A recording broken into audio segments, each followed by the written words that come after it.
Hello friends, स्वागत है आपका माय हिमाचल न्यूज में। हिमाचल प्रदेश तथा अन्य प्रमुख खबरों के लिए माय हिमाचल न्यूज चैनल को सब्सक्राइब कर लें, साथ में बेल आइकन को भी प्रेस कर दें ताकि हिमाचल की हर ताज़ा खबर आपको मिलती रहे।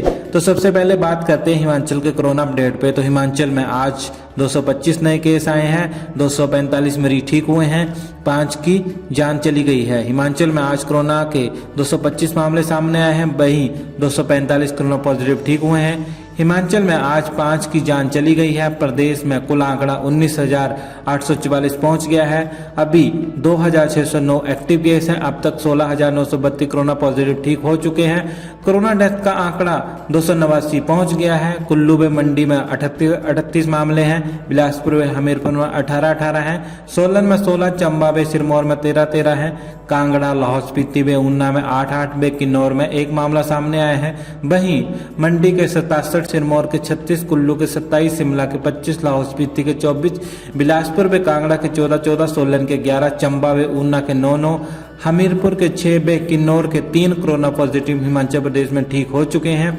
शिमला में 2 व चंबा, कांगड़ा और कुल्लू में 1 की जान कोरोना पॉजिटिव से हिमाचल प्रदेश में आज गई है। आखिर क्यों स्कूल नहीं जा रहे छात्र? ये कोरोना का डर है या कुछ और? जाने पूरा माजरा। तो कोरोना का भय इस कदर हो गया है कि स्कूलों में छात्र अब शिक्षकों से परामर्श लेने के लिए भी नहीं आ रहे हैं। सरकार के पास स्कूलों से पहुंची रिपोर्ट के मुताबिक 15 अक्टूबर को 19,633 छात्र आए थे, 16 को 16,234 आए हैं, 17 अक्टूबर को 7,916 आए हैं, 19 को 7,000, 20 को 6,000, वहीं 21 अक्टूबर को एक बार फिर से 5,000 छात्र स्कूलों में शिक्षकों से परामर्श लेने के लिए पहुंचे हैं। जबकि मौजूदा समय में राज्य के 18,000 स्कूलों में 8.5 लाख छात्र पढ़ाई कर रहे हैं। राज्य सरकार के पास प्रदेश भर के उप निदेशों ने छात्रों के आने की ये रिपोर्ट भेजी है। फिलहाल राज्य के 18,000 स्कूलों में केवल इतने ही छात्रों का स्कूलों में आना संकेत दे रहा है कि अभी भले ही अभिभावक बच्चों को स्कूल में भेजना चाहते हैं, लेकिन जिस तरह से सरकार जिम्मेदारी नहीं ले रही है तो इससे छात्रों की पढ़ाई पर बुरा प्रभाव पड़ रहा है। हालांकि 27 अक्टूबर के बाद एक बार फिर से स्कूलों में नियमित कक्षाओं को लेकर सरकार कोई बड़ा फैसला ले सकती है। हिमाचल कैबिनेट बैठक, नवंबर से 9वीं से जमा 2 कक्षा के स्कूल खोलने को हो सकता है बड़ा फैसला। हिमाचल में नवंबर से 9वीं से जमा 2 के विद्यार्थियों के लिए नियमित तौर पर स्कूल खोलने का फैसला 27 अक्टूबर को हो सकता है। मुख्यमंत्री जयराम ठाकुर की अध्यक्षता में मंगलवार को होने वाली मंत्रिमंडल की बैठक के लिए शिक्षा विभाग ने कई विकल्पों सहित प्रस्ताव भेजा है। बीते दिनों हुई ईपीटीएम से मिले अभिभावकों के सुझावों, स्कूलों से भेजे गए माइक्रो प्लान के आधार पर सरकार स्कूलों को खोलने का फैसला लेगी। उधर कॉलेजों में फर्स्ट और सेकेंड ईयर के विद्यार्थियों को बिना परीक्षा के प्रमोट करने के प्रस्ताव पर भी कैबिनेट बैठक में मुहर लगेगी। परीक्षाएं लेने के लिए अब समय बचा नहीं है। ऐसे में असेसमेंट आधार पर ही विद्यार्थियों को अगली कक्षाओं में प्रमोट करना लगभग तय है। कैबिनेट बैठक के लिए शिक्षा विभाग ने स्कूल खोलने के लिए कई विकल्प बनाकर सरकार को प्रस्ताव भेजा है। पहले विकल्प के तहत बोर्ड कक्षाओं 10वीं और जमा 2 कक्षा के विद्यार्थियों को नवंबर से स्कूल बुलाने की बात कही गई है। अपनी ही सरकार पर बरसे BJP MLA Anil Sharma, CM को भी कोसा। हिमाचल प्रदेश के हाशिए पर चल रहे मंडी जिला के सदर से भाजपा के विधायक अनिल शर्मा ने मंडी में आयोजित एक पत्रकार वार्ता में अपनी ही सरकार पर भड़ास निकाली और साथ ही अपने दिल में दर्द बयां किया। उन्होंने कहा कि प्रदेश की मौजूदा सरकार मंडी जिला के सदर विधानसभा क्षेत्र की जनता के साथ सही व्यवहार नहीं कर रही है। इस बात का पता इसी से चलता है कि बीते दिनों में किस प्रकार से प्रदेश सरकार के सीएम से लेकर सांसद व मंत्री भी सदर के भाजपा विधायक अनिल शर्मा और उनके परिवार को मंचों से भी प्रताड़ित करने से पीछे नहीं रहे हैं। उन्होंने कहा कि मौजूदा सरकार मंडी सदर में कोई भी नया काम शुरू करने तक में अभी तक असमर्थ रही है।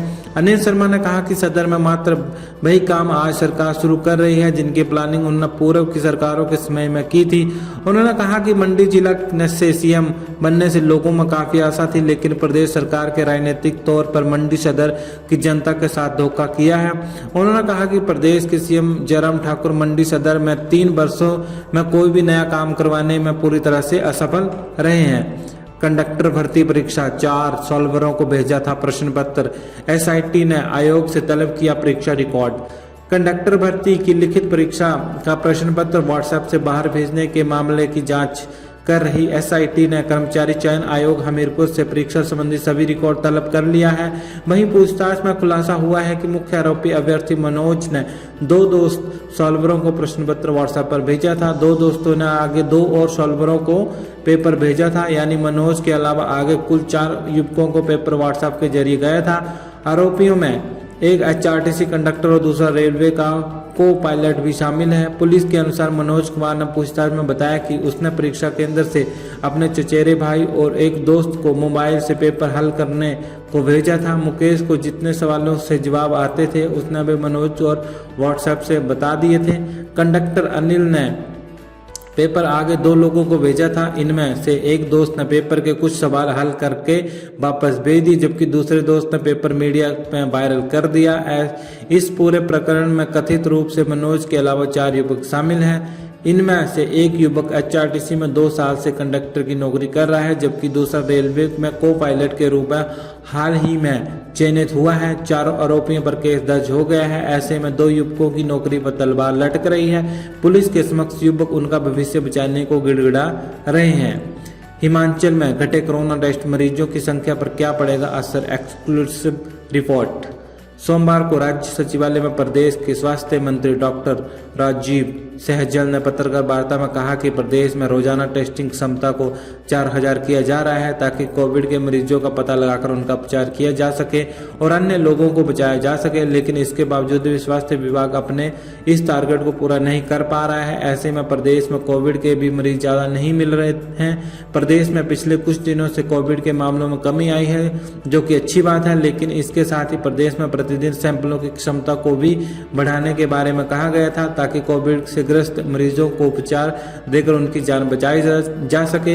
बावजूद इसके जिलों के सीएमओ इस संबंध में ज्यादा रुचि नहीं दिखा रहे हैं। कभी प्रदेश भर से 3200 सैंपल लिए जा रहे हैं तो कभी आंकड़ा 3500 से ज़्यादा नहीं पहुंच पा रहा है, जिससे कि कम रोगी ही सामने आ रहे हैं। कांगड़ा जिला में को 1200 सैंपल रोजाना लेने होंगे, लेकिन इसके बावजूद भी अभी तक जिलों में तय टारगेट के आधार पर टेस्ट पूरे नहीं किए जा रहे हैं। ये सब चिंता का विषय है। अगर राज्य में 4000 के टेस्ट पूरे करने का टारगेट पूरा होता तो इससे जरूर रोगियों की संख्या बढ़ेगी, लेकिन इससे कई लोगों की जान भी बचेगी। ऐसे में अधिकारियों को अपनी जिम्मेदारी को निभाना होगा। हिमाचल में विद्यार्थियों को देरी से मिलेंगे स्कूल बैग। राज्य के सरकारी स्कूलों में पढ़ने वाले कक्षा पहली, तीसरी, छठी व 9वीं कक्षा के 2.5 लाख के करीब विद्यार्थियों को निःशुल्क स्कूल बैग के लिए अभी और इंतजार करना होगा। स्कूल बैग खरीद के लिए अभी तक प्रक्रिया भी शुरू नहीं हो पाई है। बीते रोज सचिव शिक्षा राजीव शर्मा ने इसको लेकर हाई पावर कमेटी की बैठक बुलाई थी। कुछ अधिकारियों के अनुपस्थित होने के कारण ये बैठक आयोजित नहीं हो पाई। इस कारण ये मामला फिलहाल लटक गया। मुख्यमंत्री जयराम ठाकुर ने अपने बजट भाषण में विद्यार्थियों को वर्दी के साथ स्कूल बैग भी देने की घोषणा की थी। शिक्षा विभाग ने खाद्य आपूर्ति निगम के माध्यम से इनकी खरीद का निर्णय लिया था। इसके लिए हाई पावर कमेटी बनाई गई है। कमेटी की बैठक में रंग और अन्य चीजें फाइनल कर ही बैग खरीद के लिए टेंडर निकाला जाएगा। अब यदि इस प्रक्रिया को शुरू किया जाता है तो दिसंबर महीने के अंतिम सप्ताह तक इसकी खरीद हो पाएगी। कीर्तपुर नहर चौक 4 लेन में करोड़ों की गड़बड़ी, रामलाल।